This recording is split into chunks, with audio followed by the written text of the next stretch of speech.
Vince Colonnese here. Join me for your lunch hour from 11 to 2 on 95.7 FM, KCMO Talk Radio.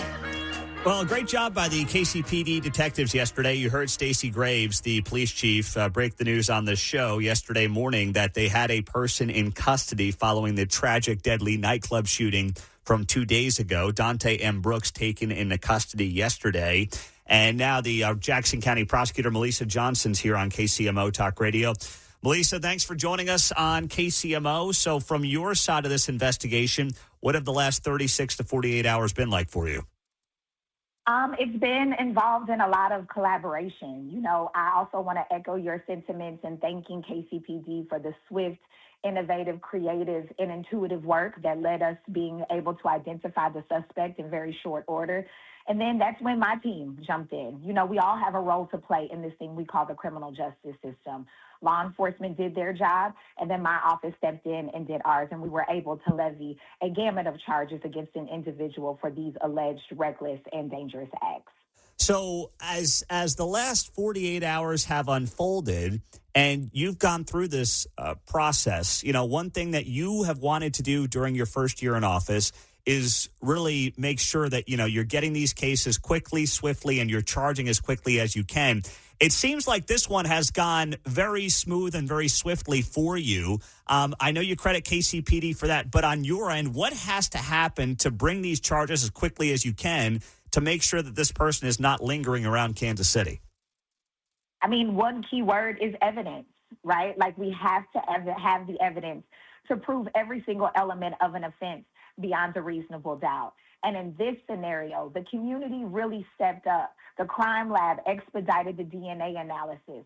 Detectives worked around the clock to make sure that they left no stone unturned as it pertained to gathering information, to then submit a case file to us that is complete, that is thorough, that is rich of evidence, strong pieces of evidence, surveillance footage, DNA, witness statements, and the like. And so once we have the evidence, we are prepared to do our job. And I hope the community knows and understands that. So take me through this. You've hit this guy, Dante M. Brooks, with 2 counts of second-degree murder. Take me through the decision and what makes it second-degree murder versus first-degree murder based on the evidence that you currently have. So based on the evidence that we currently have, and I can't go too much into detail seeing as this is a pending case, but we believe that there was some type of interaction with a third party. Shortly thereafter, literally within a matter of seconds, the suspect allegedly opened fire. As we continue the investigation and continue to speak to witnesses, if we are able to ascertain any information about clear deliberation, we will then go back to the drawing board and potentially elevate charges as needed.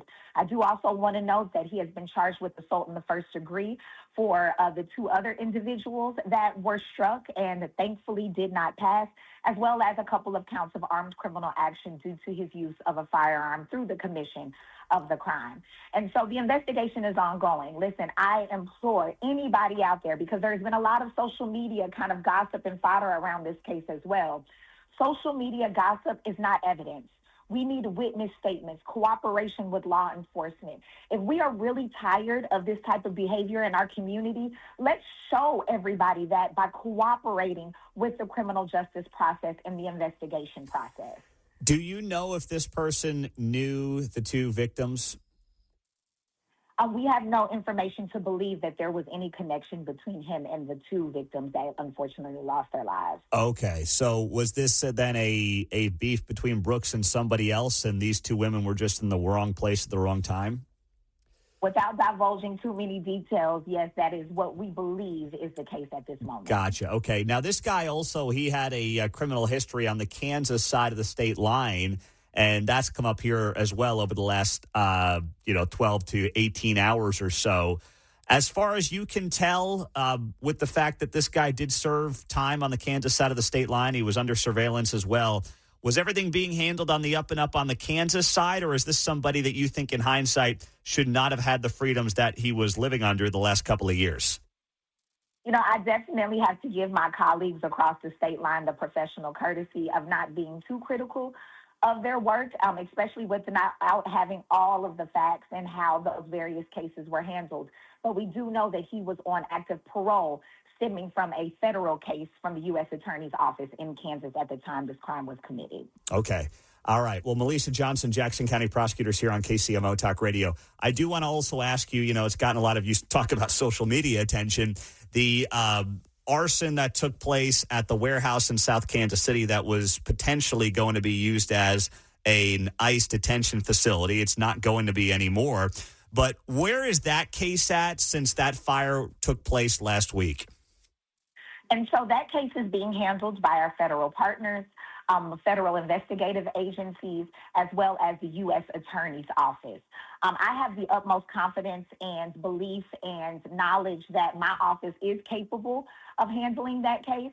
But listen, I'm all about collaboration. If our federal partners feel like they are better suited or better situated to handle this particular case, we will work collaboratively with them in any facet that they need us to. But at this time, that case is being handled at the federal level. So do they make that decision? Do they just say to your office, hey, we've got this? Is it as simple as that?